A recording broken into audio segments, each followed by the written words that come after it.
ముందు అందరు ఫోన్ల కింద పెట్టండి అబ్బా, అందరు ఫోన్ల కింద పెట్టండి. ఎవరన్నా ఫోన్లో వీడియో తీస్తే ఆగా ఫోన్ నేను తీసుకెళ్లి అమ్మేసి ఆ డబ్బులు కార్యకర్తల సంక్షేమ నిధిలో పెడతా. నేను ఎందుకు చెప్తున్నానంటే ఇది మన కుటుంబం సంబంధించిన వ్యవహారం. ఇదిగో ఆ ఫోన్ పట్టుకోబా, ఆ ఫోన్ పట్టుకో. కుటుంబానికి సంబంధించిన విషయం. అందరూ ఫోన్లు పట్టుకుని వీడియోలు తీస్తే మళ్ళీ నేనేం మాడతా. ఈ కార్యక్రమం ఎందుకు ఏర్పాటు చేస్తామంటే ముఖాముఖి మన ఇంట్లో ఉన్న సమస్యలు మనం మాట్లాడుకోవాలి, చర్చించుకోవాలి, మన సమస్యలు మనం పరిష్కరించుకోవాలి.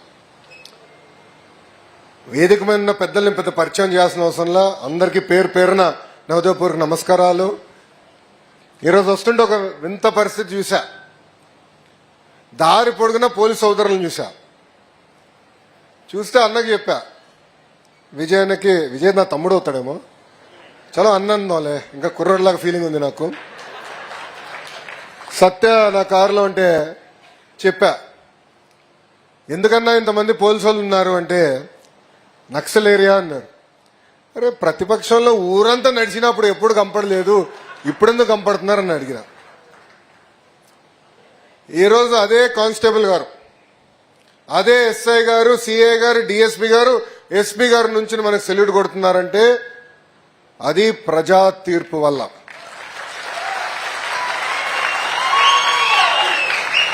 అది ఈరోజు మన సమాజం గొప్పతనం.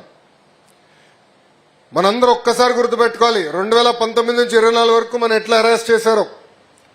ఆనాడు ఆత్మకూరులో మన కార్యకర్తల్ని గ్రామ బహిష్కరణ చేస్తే చంద్రబాబు నాయుడు గారు ప్రతిపక్ష నేతగా బయలుదేరాలనుకుంటే గేట్కి తాళేశారు. ఇక్కడ ఎంతో మంది కార్యకర్తల మీద దొంగ కేసు పెట్టారు. అచ్చెన్నాయుడు గారిని పట్టుకెళ్లారు, కొల్లన్న పట్టుకెళ్లారు, జేసీ ప్రభాకర్ రెడ్డి గారు, బీసీ జనార్దన్ రెడ్డి గారు, దేవినేని ఉమా గారు, ఇట్లా చెప్పుకుంటూ పోతే రోజంతా పడుతుంది. శాసనసభలో గౌరవ ముఖ్యమంత్రి గారు చెప్పారు, ఎవరిపైన కేసులు ఒకసారి నుంచోండి అంటే 90% ఎమ్మెల్యేలందరూ నుంచున్నారు. నా పైన కూడా 23 కేసులు పెట్టారు బా. ఎస్సీ ఎస్టీ కేసు పెట్టారు, అటెంప్ట్ మర్డర్ కేసు పెట్టారు. ఇప్పుడు కూడా బాగా గుర్తు, పాదయాత్ర ప్రారంభించినాడు, మైక్ పట్టుకుని మాట్లాడాడు, మైక్ లాక్కుని ఒకడు పోయాడు, స్పీకర్ లాక్కుని ఇంకోటి పోయాడు. మా స్టూల్ వేసుకోవాలంటే ఇంకో కానిస్టేబుల్ వచ్చి పట్టుకెళ్ళిపోతాడు. ఇట్లా కాదరా పోయి బిల్డింగ్ ఎక్కి మాట్లాడా, తిరుగుబాటు చేశాం. కష్టకాలాలు మనందరం మర్చిపోకూడదండి. మన మహానాడులో కూడా చెప్పే, అధికారంలో ఉన్న ప్రతిపక్షంలో ఉన్నట్టు మనందరం వ్యవహరించాలి, ఒళ్ళు దగ్గర పెట్టుకుని పని చేయాలి. ఈరోజు 151 11 అయింది, గుర్తుపెట్టుకోండి. దానికి కారణం వాళ్ళ అహంకారం. కాళ్ళు ఎగరేశారే, మీసాలు మిలేశారే. ఇప్పుడు ఏమైందబ్బా, ఏమైంది? ఇప్పుడు ఎక్కడున్నారు? రారాబోయ్ అంటే అసెంబ్లీ కూడా రావట్లేదు. Z+ సెక్యూరిటీ ఇచ్చినాం భయ్, బుల్లెట్ ప్రూఫ్ వాహనం, ఒక పైలట్, ఒక ఎస్కాట్. మనం ఎటుకో ఏం చేయం, కానీ అయినా ఫోన్లే ఏడుస్తున్నాడని Z+ ఇచ్చినాం. వస్తాడా? రాడు. ఎన్నికల ముందర ఏమన్నారు? గెలవలేడు. బాబు గారు గెలిపించుకోలేకపోయారు. ఈరోజు చెప్తున్నా, 1985 తర్వాత గెలవని నియోజకవర్గం మంగళగిరి, ఓడిపోయారు 2019లో. ఒకరోజు బాధ కలిగింది, రెండో రోజు ఆ బాధ ఆవేదనలో కసి పెంచి ఇక్కడ తెలుగుదేశం పార్టీ జెండా ఎగరేస్తానని చెప్పా. ఇప్పుడు కూడా మన అధ్యక్షుల పైన కొంచెం కోపం ఉంది. అంటే బాబు గారు కాదులే, మళ్ళీ మీడియాలు ఊకే గోలు కొడతారు. పల్లా గారి పైన కోపం ఉందబ్బా. నారికాడని కొట్టేశాడు. రిజల్ట్స్ వస్తున్నాయి. మంచి బాబు గారి ఇంట్లో కింద బోర్డు రూమ్ ఉంటే అందరం ఉన్నాం. ఇంకా ప్రభుత్వం ఏర్పడుతుందని అర్థం అయిపోయింది. ఇంక బాబు గారు చెప్పారు, సార్ ఇక్కడ ఉంటాం కరెక్ట్ కాదు, మీరు వెళ్ళి మీ రూమ్లో ఉండి మేము చూసుకుంటాను. రికార్డు కొట్టినాం. ఆంధ్ర రాష్ట్ర చరిత్రలు ఎప్పుడు రాని విధంగా 91,000 మెజార్టీ నాకు వచ్చింది రేపయ్య అనుకున్నా. మావాడు ఇక్కడ ఒకడు ఉన్నాడు, నరేష్ వచ్చి, సార్ అంత బొమ్మ లేదు, కొట్టేశాడు. ఎవరు? పల్లా శ్రీనన్న కొట్టేశాడు, మీరు రికార్డు అని చెప్పినాడు. ఫోన్లు 20 అనుకున్నా.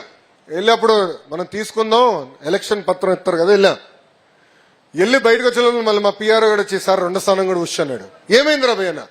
భీమిలిలో గంటా శ్రీనివాస్ గారు కొట్టేశారన్న. చలో కనీసం 3వ స్థానంలో బతికినా అనుకున్నా. అంటే ఆంధ్ర రాష్ట్రం, ఉమ్మడి ఆంధ్ర రాష్ట్రం ఏర్పడిన తర్వాత జనరల్ ఎలక్షన్స్ లో ఎప్పుడు రాని మెజారిటీ మొన్న ఎన్నికల్లో ప్రజలు మనకి ఇచ్చి గెలిపించారు. దానికి కారణం 2. మొదటిది అహంకారం, హెరాస్మెంట్, అడ్డగోలుగా అరెస్టులు, బూతులు, ఇవన్నీ ఇలాంటి ప్రభుత్వం మాకు వద్దు అని ఆనాడు చెప్పారు. 2ది బాబు గారు వస్తే, కూటమి ప్రభుత్వం ఏర్పడితే, కేంద్రం రాష్ట్రం ఒకే ప్రభుత్వం ఉంటే అభివృద్ధి సంక్షేమంలో ఆంధ్ర రాష్ట్రం ముందరికెళ్తున్న లక్ష్యంతో ప్రజలు మన ఆశీర్వదించారు, దీవించారు, గెలిపించారు.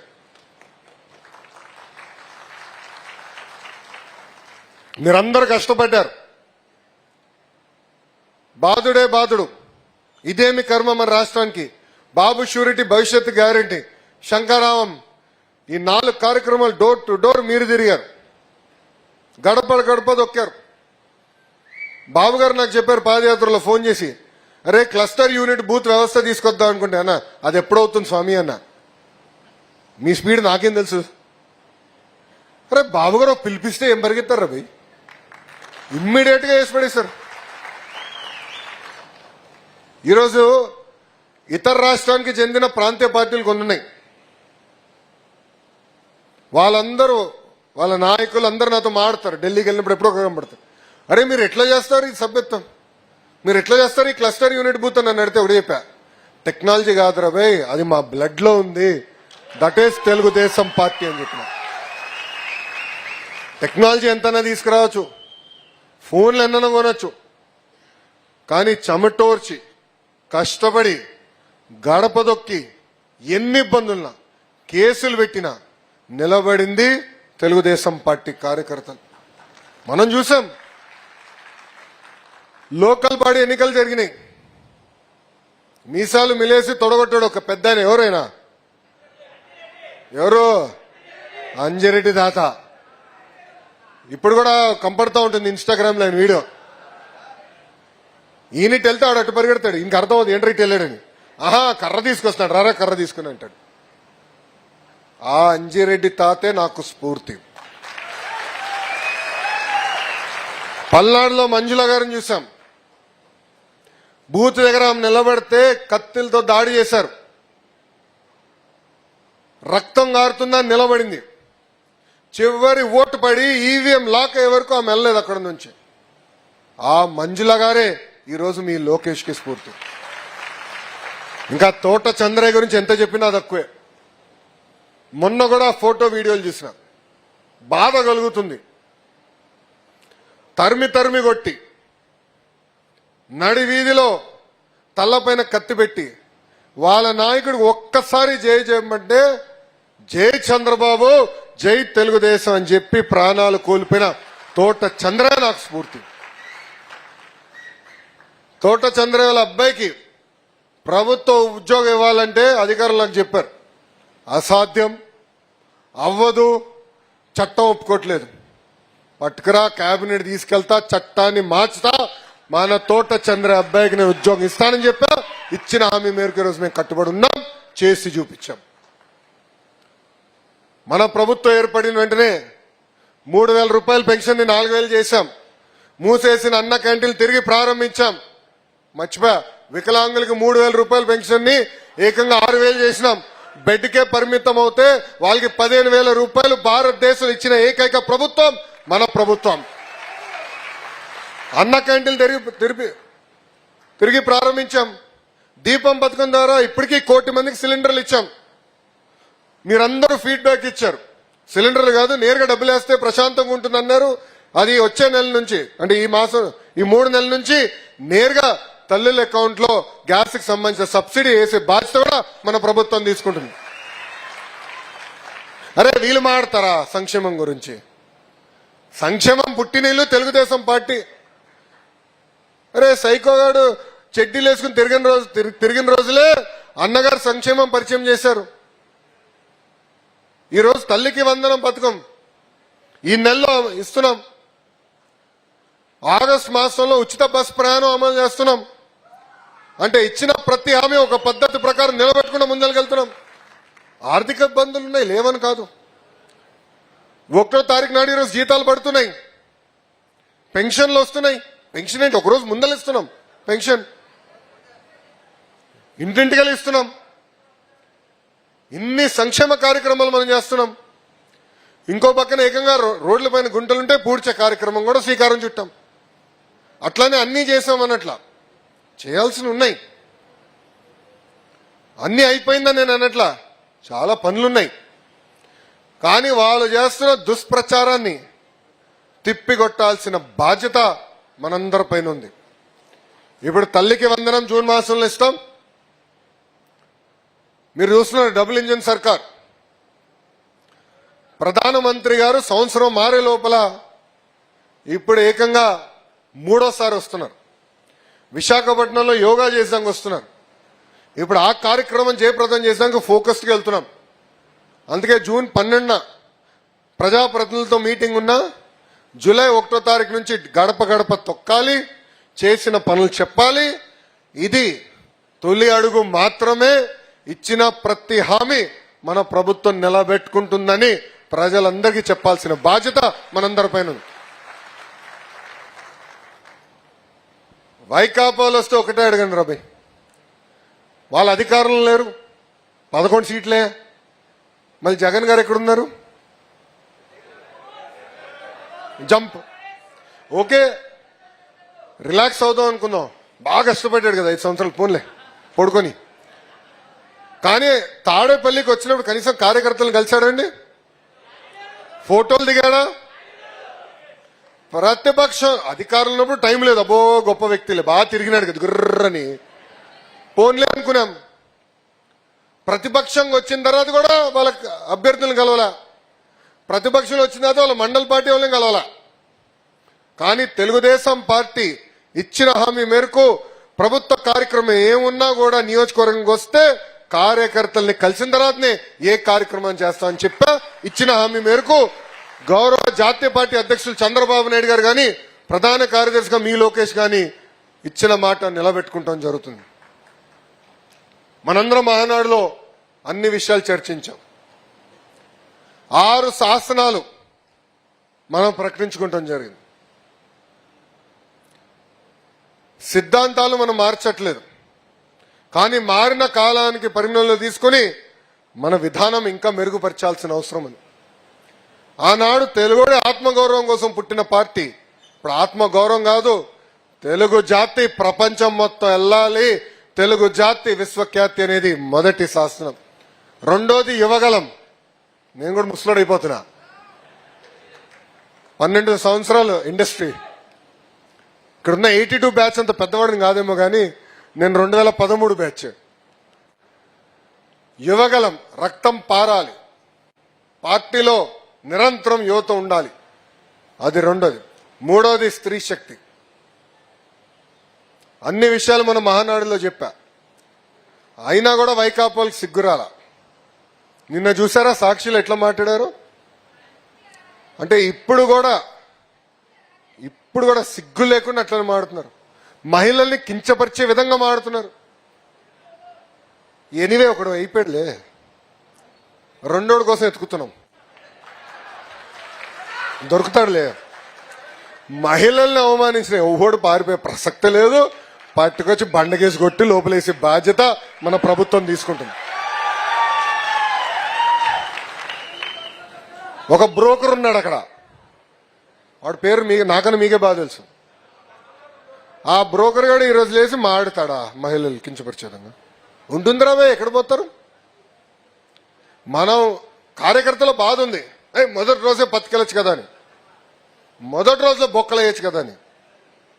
అది 2 నిమిషాలు పని తల్లి. కానీ నేను కోరేది మిమ్మల్ని అందరినీ, జరుగుతున్నాయి ప్రజల్లోకి తీసుకెళ్లాలమ్మా.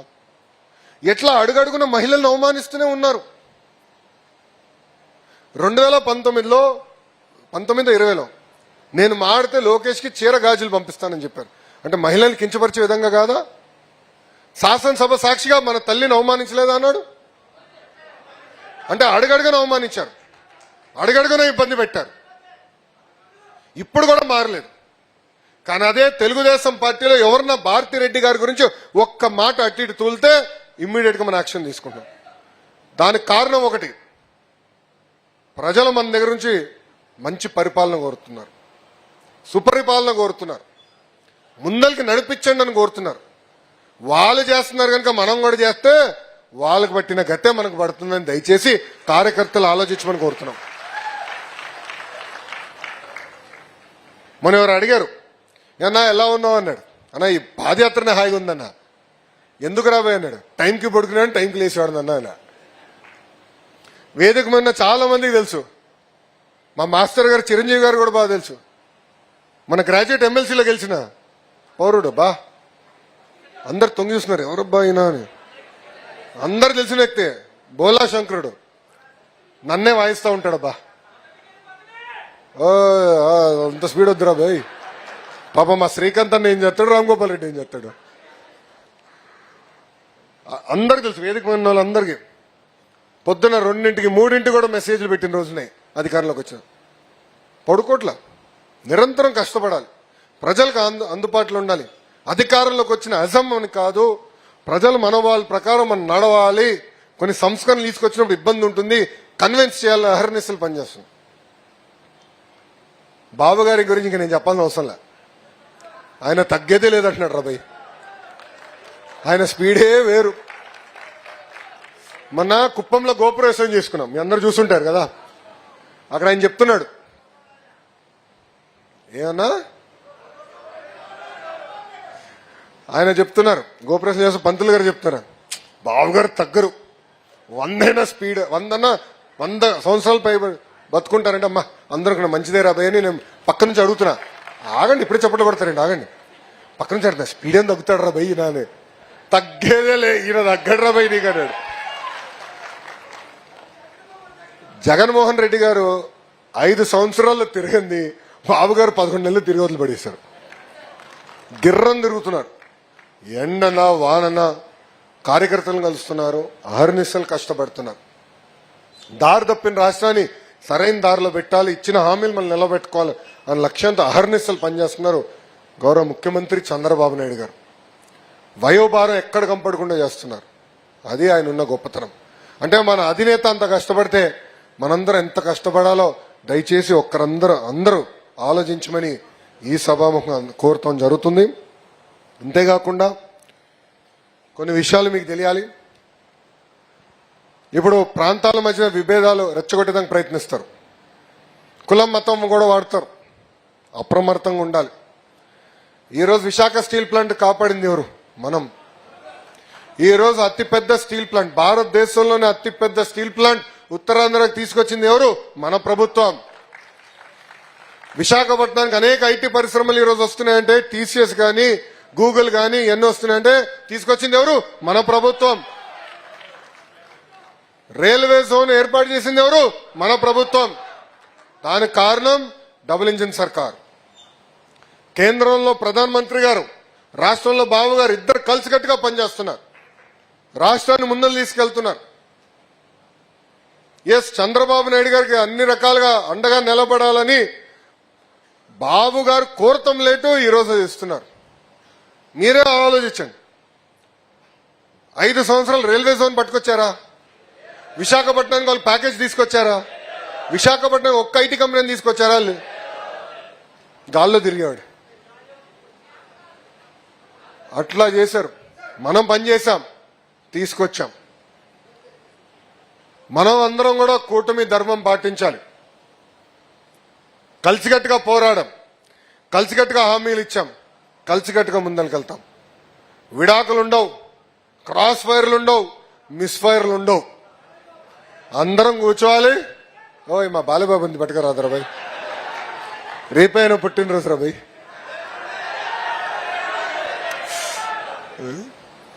రేపైన పుట్టినరోజు. ఇక్కడ అన్ని వైజాగ్లో అన్ని పనులు చేసుకుని రాత్రి పరిగెడుతున్నాం మళ్ళీ రేపు సాయంత్రం. ఎంతనో ముద్దలు మావే కదా, వదిలిపెడతావా చెప్పు. కలిసికట్టుగా పనిచేయాలి, మిత్రధర్మం పాటించాలి. అందరం కలిసికట్టుగా ముందరికెళ్తేనే మనం అనుకున్న లక్ష్యాలు మనందరం సాధించగలుగుతాం. ఇంకా మన నియోజకవర్గంకి వచ్చి గల 2-3 విషయాలు చెప్పదలుచుకున్నాం. ఉత్తమ్ కార్యకర్తలు కలిసినప్పుడు కానివ్వండి, ఇతర కార్యకర్తలు కలిసినప్పుడు నాకు చెప్తాం జరిగింది. ఇక్కడ ప్రధానంగా ఇంకా కొంతమంది రౌడీ ఎలిమెంట్స్ కొంచెం ఎక్కువ తక్కువ అరుస్తున్నారు, దూకుతున్నారు అని చెప్పారు. వాళ్ళందరికీ ఫుల్ స్టాప్ పెట్టే బాధ్యత నేను తీసుకుంటా. కరెక్ట్ గా 3 వారాలు ఇవ్వండి. 3 వారాల్లో ఫుల్ స్టాప్ పెడతాం. రెండోది, అక్కడక్కడ ఇంకా అధికారుల్లో మార్పు రాలేదని పెద్దలు నాకు చెప్పారు. చెప్తాను పూర్తి చేయని దాంట్లో కొన్ని ట్రాన్స్ఫర్స్ విషయాలు అన్ని విధి విధానాలు తొందరలో ప్రకటిస్తున్నాం. అది కూడా చేస్తాం. అదే మీకు అర్థమైంది, నేను చెప్పాల్సిన అవసరం. అది చేస్తున్నాం. అంతేకాదు, ఈ 6 శాసనాలు ఎందుకు ప్రకటించామంటే అధికారులు కూడా తెలిసేదానికి, కార్యకర్తలే అధినేత అని తెలిసేదానికి నేను ప్రకటించా. వాళ్ళు కూడా సూటిగా చెప్పే బాధ్యత, చేపించే బాధ్యత నేను తీసుకుంటానని ఈ సభాముఖం తెలుపుకుంటూ, చివరిగా 2 విషయాలు. ఒకటి, కార్యకర్తల పైన ఉన్న కేసులు. నేను పార్టీ ఆఫీస్కి సమాచారం ఇవ్వమని మిమ్మల్ని అందరినీ గతంలో కోరా. దాంట్లో భాగంగా సుమారుగా 2800 ఎఫ్ఐఆర్ పార్టీ ఆఫీస్కి వచ్చినాయి. దాంట్లో దాదాపు 15,000 మంది పైన కేసులున్నాయి. గడిచిన సంవత్సరంలో హోంమంత్రి గారి సహకారంతో దాదాపు సగం పైన కేసులు తీయేస్తాం జరిగింది. కేసులు అనేది మల్టిపుల్ స్టేజ్ల్లో ఉంటుందండి. ఎఫ్ఐఆర్ స్టేజ్లు ఉన్నాయి, ఒక స్పీడ్గా తీయచ్చు. ఛార్జ్ షీట్ అయినా ఒక రకంగా చేయాలి, ట్రయల్కి వెళ్ళినా ఒక రకంగా చేయాలి. సో 3 దశల్లోనే. ఇక్కడ చాలా మంది అనుకోవచ్చు, ఏముంది రాబోయే ఒక జియో వేస్తే కొట్టుకుపోతుంది కదా అని కోర్టుకెళ్ళి స్టే తెస్తారు. గతంలో అదే జరిగింది. సో అవన్నీ పరిగణనలో తీసుకుని ప్రతి కేసు తీపిచ్చాలని బాధ్యత తీసుకున్నాం. గౌరవ ముఖ్యమంత్రి గారు నాకు చెప్పారు, ఈ సంవత్సరం ఆఖరికి నాటికి కార్యకర్తల పైన ఒక్క కేసు ఉండేదానికి లేదని నాకు చెప్పారు. చప్పట్లు ఇప్పుడే కొట్టదు. కేసు ఉంటే నాకు పడతాయి. అందుకే నా భవిష్యత్తు మీ బాధ్యత స్వామి. మీరు మీ కేసులు ఉన్నాయని చెప్పండి. ఎమ్మెల్యే గారు ఉన్నారు, జోనల్ కోఆర్డినేటర్ గారు ఉన్నారు. ఒకవేళ మంగళగిరి వస్తే పార్టీ ఆఫీస్లో శ్రీకాంత్ అని కుర్రోడు ఉన్నాడు. ఒక డెస్క్ ఉంది. గౌరవ హోంమంత్రి గారు అనిత గారు పర్సనల్ గా రివ్యూ చేస్తున్నారు ఈ కేసుల విషయం. ఎక్కడ ఏ ఇష్యూ లైట్ గా తీసుకోవట్లేదు. దయచేసి కేసుల విషయం కార్యకర్తలందరూ సీరియస్ గా తీసుకోవాలని ఈ సభాముఖంగా కోరుతున్నాను. గతంలో ఉపాధి హామీ, నీరు చెట్టు బిల్స్ వచ్చి గల మన ప్రభుత్వం ఏర్పడినంటే మొదటి 100 రోజుల్లో కొన్ని క్లియర్ చేశాం. కొన్ని వర్కులు ముందలే క్లోజ్ చేశారు, అది కేంద్ర ప్రభుత్వంగా రాసాం. మంత్రి ఒప్పుకున్నాడు, అది ఓపెన్ చేసినాడు, అది క్లియర్ చేస్తాం. విజిలెన్స్ లో కొన్ని పెండింగ్ ఉన్నాయి, దానికి ఒక కమిటీ వేసాం. కమిటీ ఎందుకు వేస్తామంటే రేపు మళ్ళీ ఎవరన్నా కోర్టుకెళ్ళి ఆపేదానికి అవకాశం వస్తుంది. కమిటీ వేసి పకడ్బందీగా చేస్తే రేపు కోర్టుకి వెళ్ళినా కూడా కమిటీ ప్రతి వర్క్ చూసింది, ఇవ్వాల్సిందే అని చెప్పేదానికి అవకాశం ఉంటుంది. కనుక కమిటీ వేశారు, అది కూడా నివేదిక ఇచ్చారు. ఆ పెండింగ్ బకాయిలన్నీ అందించే బాధ్యత నేను వ్యక్తిగతంగా తీసుకుంటున్నానని మీ అందరూ తెలుపుకుంటున్నాను. ఇప్పుడే కొంతమంది కార్యకర్తలు చెప్పారు 24 డిసెంబర్ తర్వాత కొన్ని పేమెంట్స్ రాలేదు ఉపాధి హామీదని కొంతమంది కార్యకర్తలు చెప్పారు. అది నేను పవనంతోనే పర్సనల్ గా నేను మాడతాను. ఈ కార్యక్రమం ఏంటో పవనంతోనే మాడతా. ఎందుకు పెండింగ్ ఉందో కనుక్కుని అధికారులతో కూడా చర్చించి అది ఇమ్మీడియట్ గా రిలీజ్ చేయించే బాధ్యత మేము తీసుకుంటాం. అవసరమైతే కేంద్రం నేను 18, 19 ఢిల్లీకి వెళ్తున్నాను వేరే పని పైన. అవసరమైతే మంత్రి గారిని కలిసి నేను పర్సనల్ గా రిక్వెస్ట్ చేస్తాను. మనం అడిగింది న్యాయబద్ధంగా అన్ని కేంద్ర ప్రభుత్వం కూడా చేసడానికి సిద్ధంగా ఉంది. ఇది చేపించే బాధ్యత నేను తీసుకుంటానని ఈ సభాముఖంగా కార్యకర్తలందరూ తెలుపుకుంటూ, ఎర్ర బుక్ గురించి మర్చిపోయా.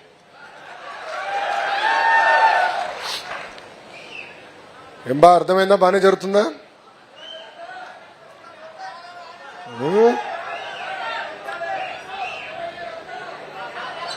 అందరిని పట్టుకెళ్ళమంటావా? అయ్యా ఎర్ర బుక్ కాదు కానీ ఆ ఎర్ర పేపర్ చూస్తేనే వాడి గుండెపోటు వచ్చి ఏకంగా బాంబేకి వెళ్ళాడు ఆపరేషన్కి. ఇంకోటి టాయిలెట్లో మళ్ళీ ఫోన్ బయటకు వచ్చింది. చూడబ్బా ఫోన్ బాగుంది తీసుకోండి, ఇక ఫోన్ మాకు తీసుకోండి అబ్బా ఫోన్ బాగుంది, ఇవ్వాల్సిందే ఇప్పుడు దాచిపెట్టేదానికి లేదు. ఒకడేమో ఏకంగా టాయిలెట్ కాలు జారి చేయరు కొట్టుకున్నాడు, ఇంకోటి ఏకంగా బెంగళూరుకి పరారు. అన్నా మంది కక్ష సాధింపు కాదు, మళ్ళీ చెప్తలుచుకున్నా అందరికి. ఎవరైతే చట్టాన్ని ఉల్లంఘించి ప్రజల్ని కార్యకర్తలు ఇబ్బంది పెట్టారో చట్టపరంగా వాళ్ళపైన యాక్షన్ తీసుకుంటామని ఆనాడు చెప్పా, ఈనాడు చెప్తున్నా. దాంట్లో భాగంగా యాక్షన్ తీసుకుంటే ఒక్కడికి బెయిల్ రాట్లా. చూసారా, ఒక్కడికి బెయిల్ రాట్లా. ఒకడికి మంచి నల్ల జుట్టు ఉంది, తెల్లగా అయిపోయిందబ్బా.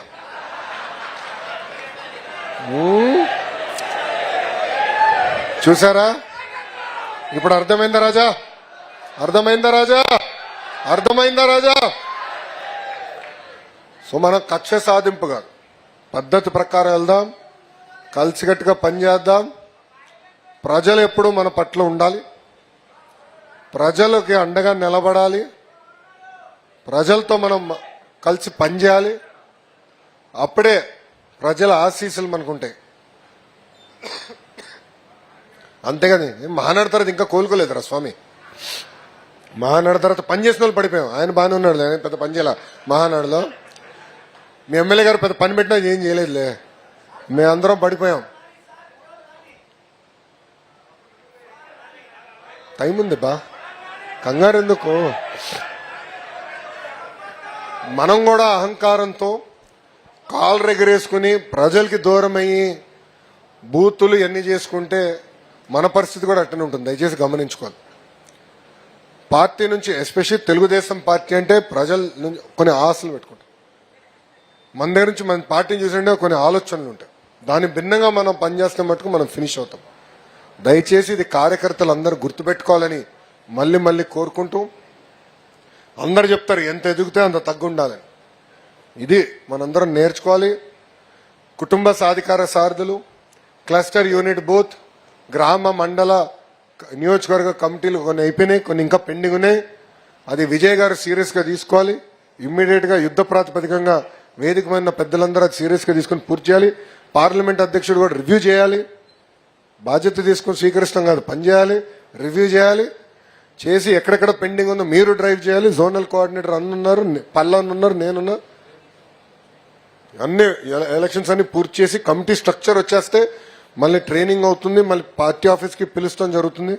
ఆహ్వానం ఇస్తాం, వాళ్ళు వస్తారు, కలిసి మాట్లాడతారు, డిస్కస్ చేసుకుని ముందరికెళ్ళడానికి అవకాశం ఉంటుంది తెలుపుకుంటూ, నాకు ఇంత అద్భుతమైన అవకాశం ఇచ్చిన మీ అందరికీ పేరు పేరున నా ఉదయపూర్వక ధన్యవాదాలు తెలుపుకుంటూ మీ అందరి నుంచి సెలవు తీసుకుంటున్నా. జోహార్ అన్న ఎన్టీఆర్, జోహార్ అన్న ఎన్టీఆర్. చంద్రబాబు నాయుడు గారి నాయకత్వం, చంద్రబాబు నాయుడు గారి నాయకత్వం. జై తెలుగుదేశం, జై తెలుగుదేశం. నేను ముగించే లోపల ఒక్క నిమిషం. చంద్రబాబు నాయుడు గారి నాయకత్వం తప్ప ఏముండదురా భయ్, నువ్వు భలే ఉన్నావు, ఏ ముందు బీకిచ్చేటట్టున్నావు. నా స్పీచ్ ఒక్క నిమిషం, నా స్పీచ్ ముగించే ముందల పహల్గాం దాడిలో ఉగ్రవాదులు మన భారతదేశం భూభాగంలో వచ్చి అమాయకుల్ని ఎట్లా చంపేస్తారో మనందరం చూసాం. అమాయకులందరిని ఎట్లా చంపేస్తారో మనందరం చూసాం. 2004 నుంచి 14 వరకు ఇలానే భారతదేశం పైన సుమారుగా 25 నుంచి 27 దాడులు జరిగినాయి, ఉగ్రవాదుల దాడి. కానీ ఆనాటి ఉన్న ప్రభుత్వం ఏకంగా ఏడ్చేది. యుఎస్ వాళ్ళకి ఫోన్ చేసేవాళ్ళు, యునైటెడ్ నేషన్స్ వాళ్ళు ఫోన్ చేసేవాళ్ళు. కానీ మొన్న జరిగిన దాడికి ఏకంగా 28 నిమిషాలు సుమారు మనం ఎలా రెస్పాండ్ అయ్యామో మనందరం చూసాం. ఈరోజు మనందరం ఇక్కడ కూర్చుని ప్రశాంతంగా కార్యక్రమం చేయగలుగుతున్నారంటే దానికి కారణం మన సైనికులండి. మొన్న మన రాష్ట్రానికి చెందిన మురళీ నాయక్ గారు చనిపోతాం జరిగింది, పాకిస్తాన్ దాడిలో చనిపోతాం జరిగింది. మురళీ నాయక్ ఆ కుటుంబానికి ఒకే ఒక బిడ్డ,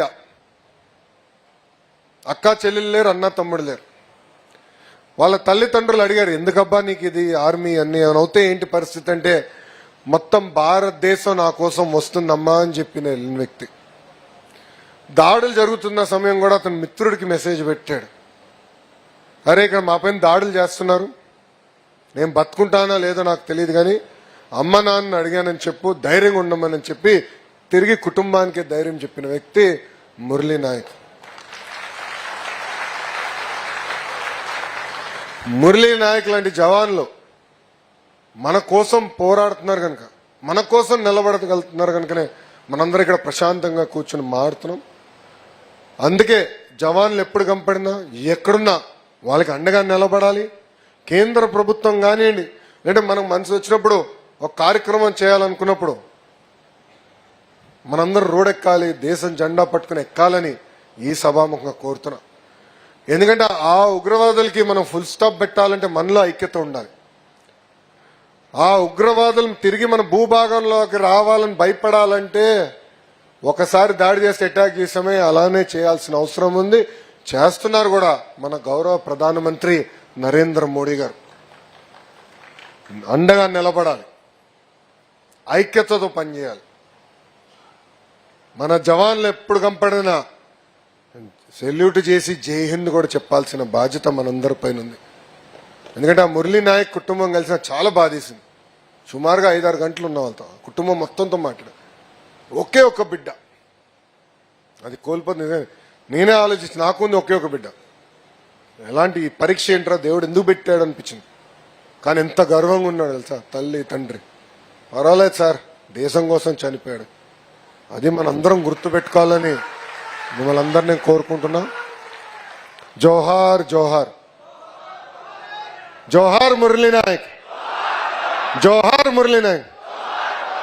నేను వందే చెప్తాను, మీరు మాత్రం చెప్పండి. వందే వందే వందే. జై హింద్.